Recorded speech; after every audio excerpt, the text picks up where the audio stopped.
Hello, friends of Dental XP. My name is Jose Manuel Abarca, and I would like to start by saying thank you to the Dental XP team for allowing me to share some of the concepts we use in Chile on the implant management. Today's presentation I have titled Immediate Implant and Loading with Minimal Invasiveness in the Aesthetic Zone. We all know by studies published by Dr. Lindy's group and Araujo's, there are dimensional changes on the ridge pattern of resorption after tooth extraction. Studies performed in dogs have shown us there's a series of remodeling effects that will come after the extraction of a tooth. And these are important things that we should consider before doing a tooth replacement on the anterior upper zone. Some of the studies by Araujo, Wenstrom, and Lindy have shown us that the modeling process of these osseous walls, buccal and lingual, will have different patterns of healing that can create a different approach that we can use to the implant management or tooth replacement on this zone.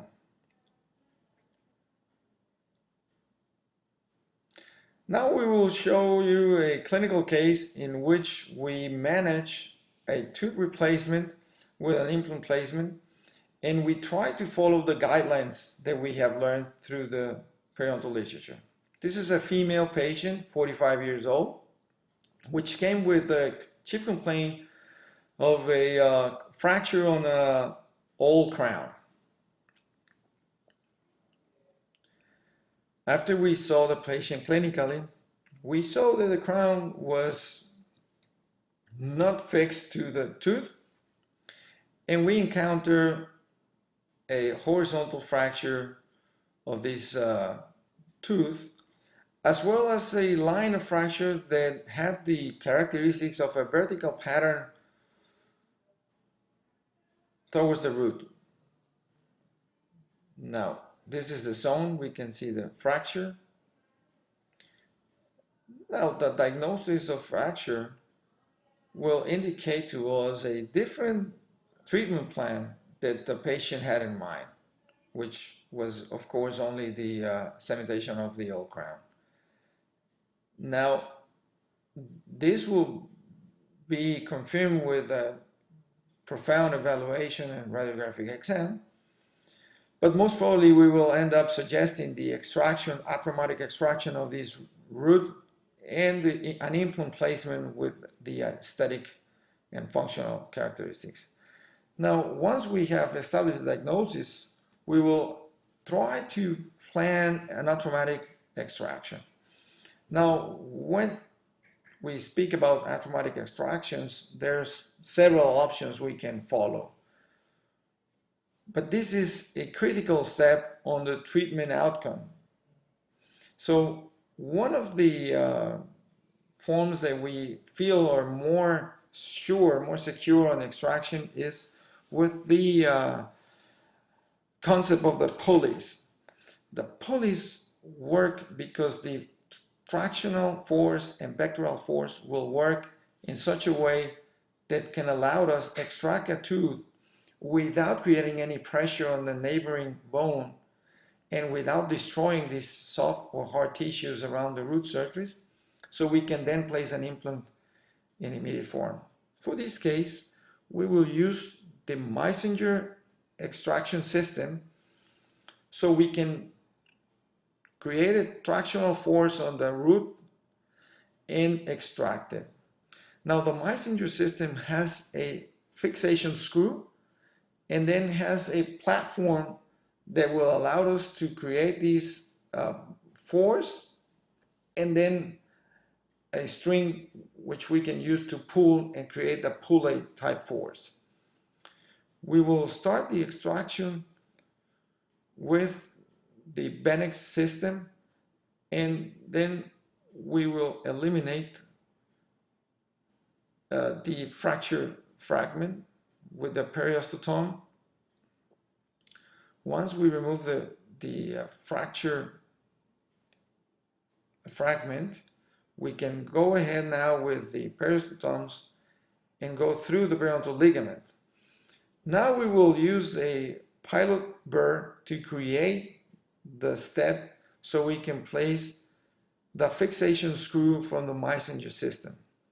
This fixation screw will be introduced into the space that was previously prepared by the burr, and then we will now put the traction pulley and finally the platform over which we will concentrate our base of force. Now we can put the traction pulley over the platform and attach it to the ratchet so we can start creating this tractional force that will end up by extracting the root that is in place. Slowly, slowly, the traction force is increased very gently until the root will be extracted in a very atraumatic manner, which will give us a final alveolus post-extraction ideal, with no destruction of the bone, of the remaining bone. And now that we have allowed us to do the extraction on an atraumatic force, and have no destruction of remaining bone, we can now plan the implant placement with bone grafting and immediate provisionalization. Now, after the extraction, we will now plan the implant placement with the 3D ideal placement. Which are the three dimensions we will work with now? Well, we will start by working on the mesiodistal aspect, then the apical coronal, and finally the buccolingual aspect. And this is taken by the concepts of the Busser team and the ITI group published on the YOMI. Now, these concepts will allow us to have this protocol in which we could have a little more concentration on the aspects that we are working. Now, the mesiodistal aspects, it is very critical to have a respect for a certain zone that is really close to the neighboring teeth. Also, in the buccolingual aspect, we should respect the position of the implant, which should be a little more towards the lingual and give us a sufficient space of at least 2 millimeters between the buccal aspect of the bone and the buccal aspect of the implant, so that we can allow a stabilization of the results on the long term. And finally, the apicocoronal aspect, it is very important to have a certain depth so that we can have a nice restoration. Now, in this particular case, that we had a fracture of a segment, we have also proceeded to preserve the alveolus. Now, there's several authors that have published on the patterns we can follow to preserve the alveolus. Araujo was the one that we have followed. We had a fracture in this case, and we need to repair the fracture of the osseous component, which is in the buccal wall.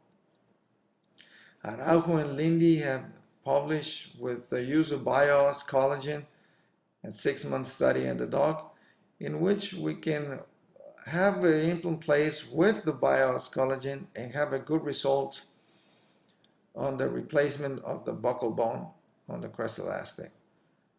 We can see that we have an alveolus very clean.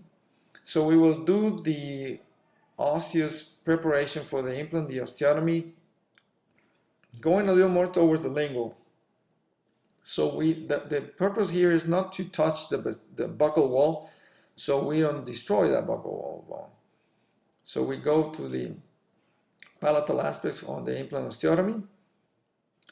And before placing the implant, we will use a bone graft. For this case, we use the Puros allograft. Puros allograft will be placed towards the buccal aspect on the crestal area. And we compact the bone. We continue compacting the Puros bone allograft.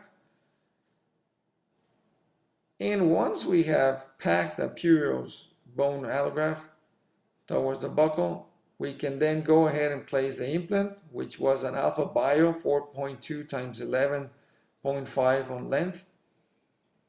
And we have initial stability, which is very, very adequate. We finish packing the bone graft.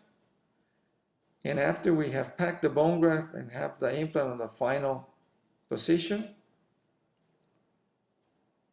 we have the implant respecting the parameters of the 3D planning that we had previously made. We have not opened a flap, which allowed a very good soft tissue response. And we have bone grafting, the lack of bone on the crestal buccal para. Now we will use the ostial system to establish the stability of the implant. If we want to think of immediate loading, it is critical to have an implant which is stable. There are several ways to determine the stability of the implants. We can do it by two instruments, or with the ostial, which is a radio frequency pattern. Stability is the absence of clinical movement of an implant. This was published by Esposito and co-workers in the European Journal of Oral Sciences. So we want a stability of the implant that will be preserved through the pass of time. Now there's initial stability, and there's this initial stability will be lost as time goes by. But there's also the biologic stability that will start with having none at the time of placement, but it will go forming as time goes by. So it is very important to have a mechanical stability at the time of surgery, so the implant can support the initial provisional restoration. And once the mechanical stability goes down, the biological stability will take place. Now, we will now use the ostial system to measure the stability of the implant, the ostial ISQ, and we have a value of 70, which is a sufficient value to place a provisionalization on the implant. Once that we have determined the pattern of placement of the implant and the stability of the implant, we will then use the prosthetic abutment to place an initial immediate provisional on this implant. It is very important to consider to replace the biological aspects that we had on the implant, on the tooth before the implant was placed. So the provisional will be prepared with a nice contouring and nice sealing with the implant abutment, so then we can have a good restoration with a nice emergence profile. This will allow the soft tissues to heal normally, like if no extraction had happened, and the patient will have an ideal aesthetic result as well as biologic and functional. We're looking for the optimal conditions on the biological, functional, and aesthetic aspects. And when we use this technique and we follow all these concepts, we will certainly be very close to have a very, very favorable result. Thank you very much, and I hope to see you soon on this Dental XP site, which is really a unique site for continuing education.